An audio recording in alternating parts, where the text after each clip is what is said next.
classmates, it was that grammar is like the basics of knowing how you will speak.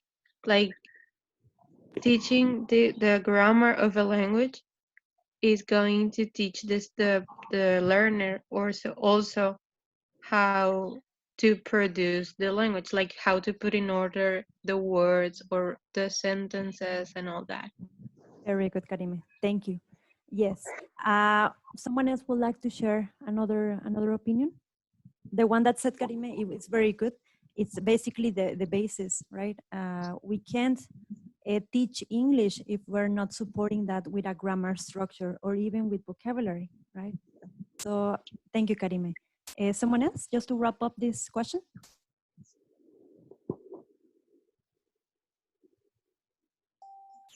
I think I well, I think grammar is the basis of English Mm-hmm. because if you can speak it correctly or not, you are like not forced, but you have a line to follow.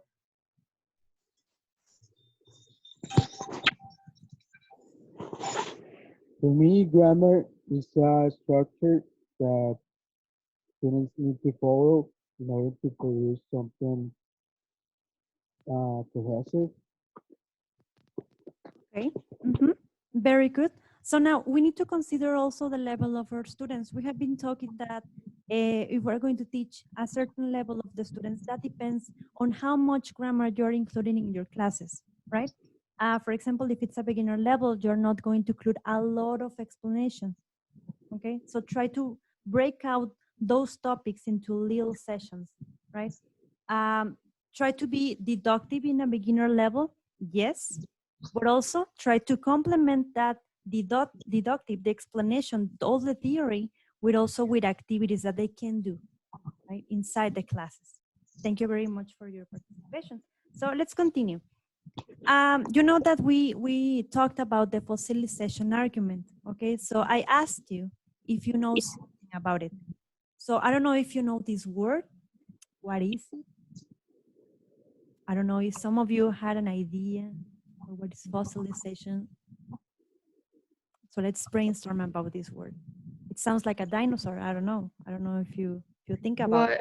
What it comes to my mind is like when you learn something and you put it like down into your brain, like you lo entierras. Okay. That's what I think. Okay, Karime. Very good. Another person to complement Karime's idea?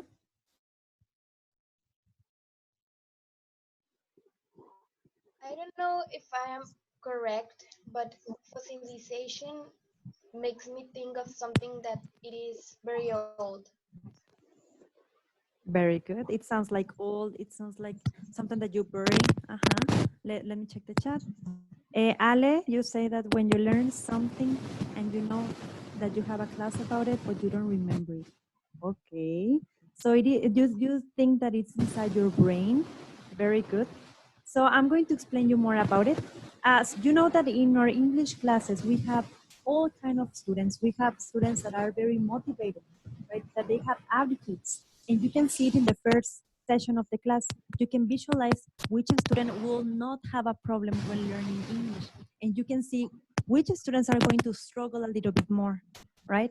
Uh, some of them, they have a different level of proficiency. Some of your students might have even another kind of level of English. If you are teaching, for example, level 5, but maybe some of your students are quite level 6 and some of them are quite level 4, right? So you're going to have um, a lot of types of students, the level of the students, and we need to consider that in our English classes. Mm-hmm. Sometimes as teachers, we can say, students can learn and they can pick up all the information as they continue, right? We can think about it, but we need to consider that some students, they have a lot of information that they can get stuck in the middle, okay? Or sometimes they already have this background knowledge in English, but sometimes they don't learn more, Right? There is something there in between that they can't learn more, all right? Or they can get confused by such simple words because maybe they had a background knowledge with another type of explanation, okay? Maybe you can think about, okay, so then what is fossilization? Well, it has to do a lot with this word. So now another question for you. Have you ever had any experience that you couldn't unlearn a wrong word or even a grammar structure? Okay, I'm going to keep continuing with the breakout rooms. I would like you to share one experience. Think about one experience that you had when you were learning English, or maybe when you were in Lely, maybe you thought that the word was correct, but also it was not correct, or the pronunciation, or any experience that you had a lot of problem to unlearn that word or that rule, and you have to learn it again. Okay, so let me put another breakout room. Wait for me.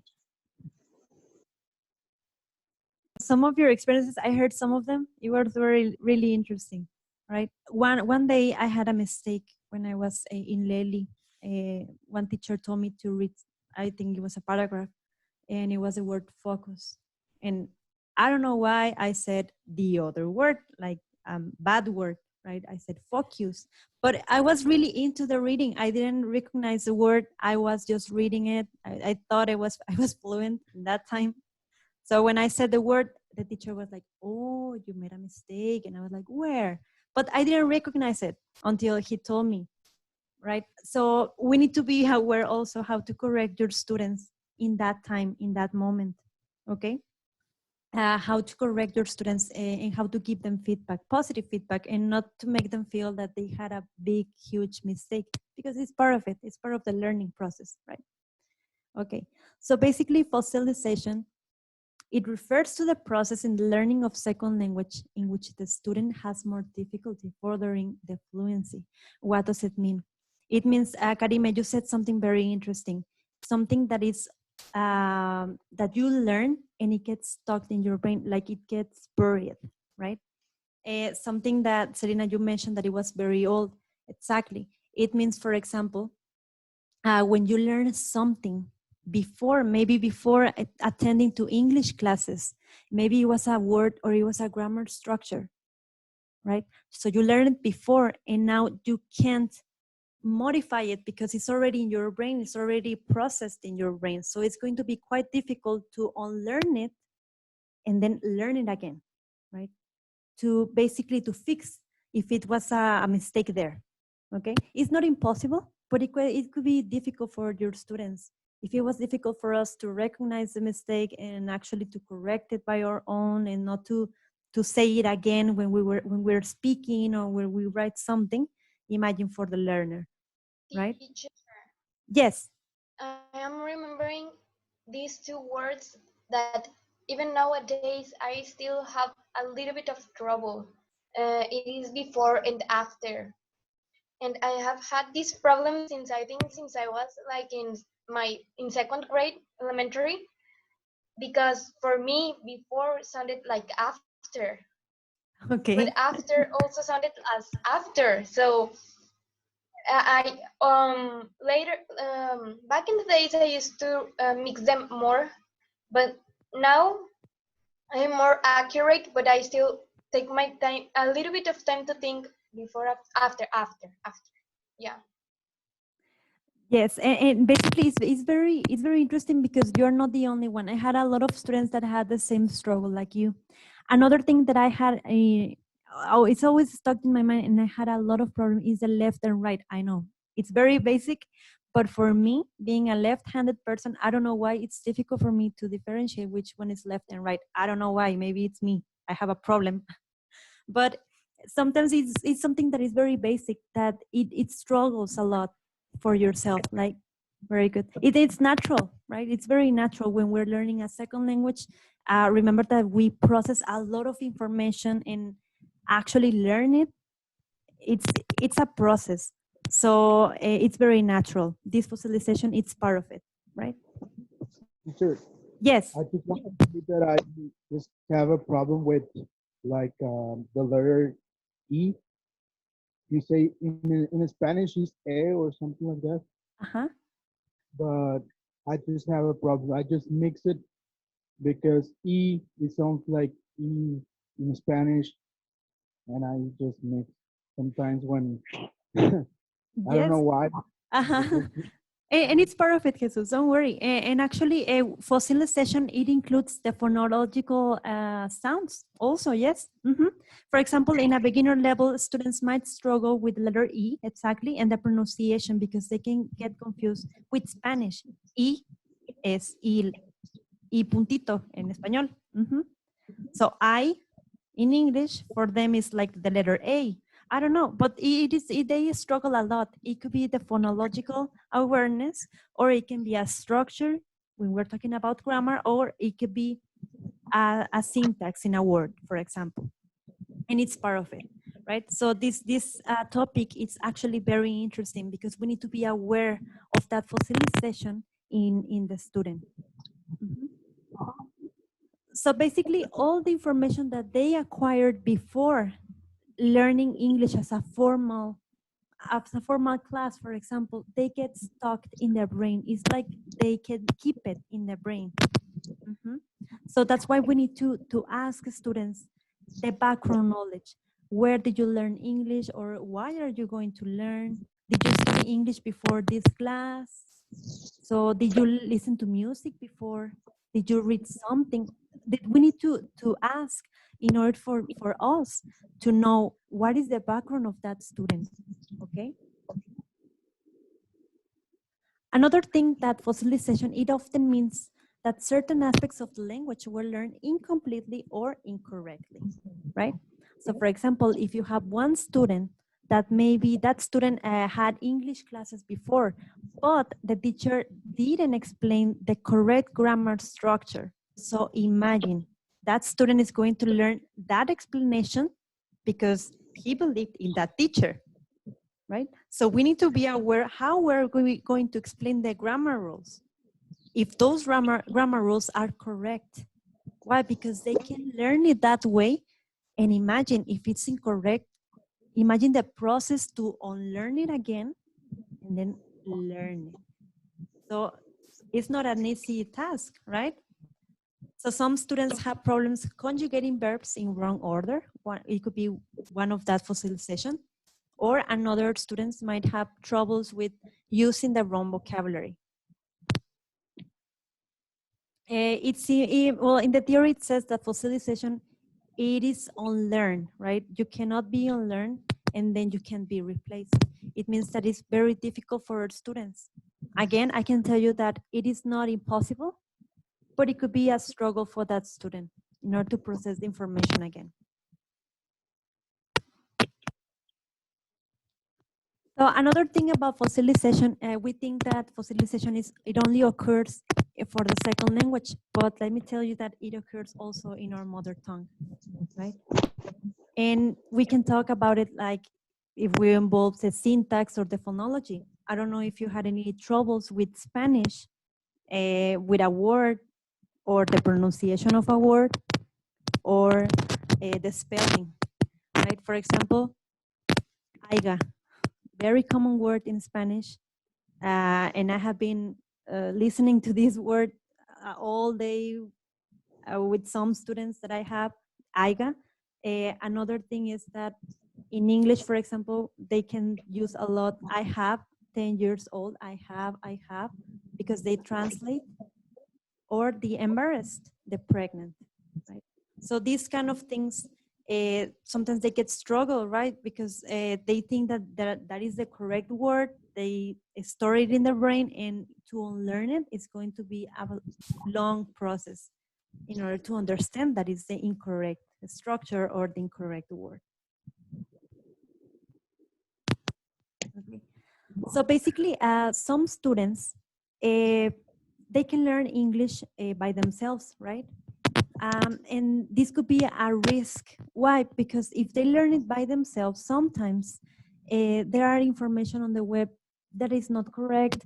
If they listen a lot of music in English, some lyrics are not correct. You know that some artists, they use another grammar structure, or it's not correct, or it's not a formal structure of the grammar, and they can learn it that way. Some students can learn it and they think that it's correct, and they ended up speaking like a rapper, right?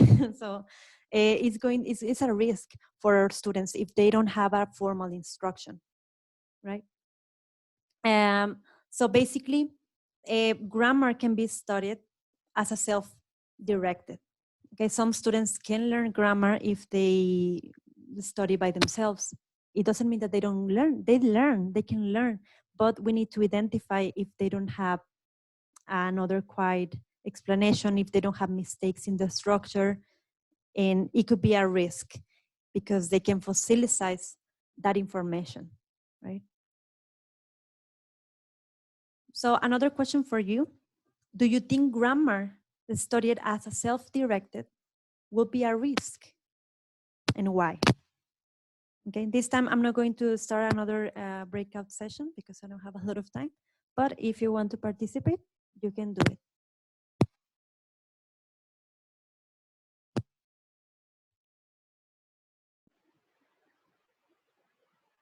Well, I think it could be a risk because if you don't have a guide or someone that knows more than you probably will end up with more questions or more doubts or any explanation that you try to give to that concept that is not accurate. Mm-hmm. Exactly. Thank you, Jesus. Basically, is all of our students need a guide, right? Need a facilitator in order to clarify that information, if it's a grammar topic or even a vocabulary class, right? Let me check if someone participated in the chat. Remember that if you would like to participate, you can just unmute your micro and participate. Ale, you mentioned that the students don't if they are studying the correcting. Okay. Mm-hmm. Yes. Remember that we have different scenarios, right? Some students, or maybe some of you learn English by yourself, and it's okay, right? But we need to consider that another type of students, we have uh, another students, they might learn it, but they might learn it and they can understand it in the other way. Mm-hmm. I think some students, if they learn by themselves, they will go by what they want instead of what they need. And they will go first to, I don't know, report speech, and they don't even know how, like, past perfect. Exactly. Mm-hmm. Or yes, something that you mentioned. Also, some students might just learn just the basis, right? Present simple, for example, and they can use present simple for everything. And if they are talking in past, they can use present simple because they think that present simple, it involves the whole conversation, right? So we need to consider this. We need to consider that some students might have a fossilization inside their brains. They might have some topics that they learn it, they acquire like that, and in order to change that is going to be a long process. But it's part of the learning process, so it's part of it. It's natural.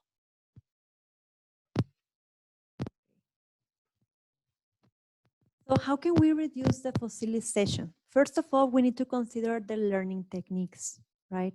Remember that don't stuck with one technique. Let's have a variety, okay? Be flexible with your techniques. If your student learns quick by doing things, well, then plan something that is about kinesthetic activities. Try to involve all the multiple intelligences. Involve the form and meaning, right? So this is very important in our grammar lessons.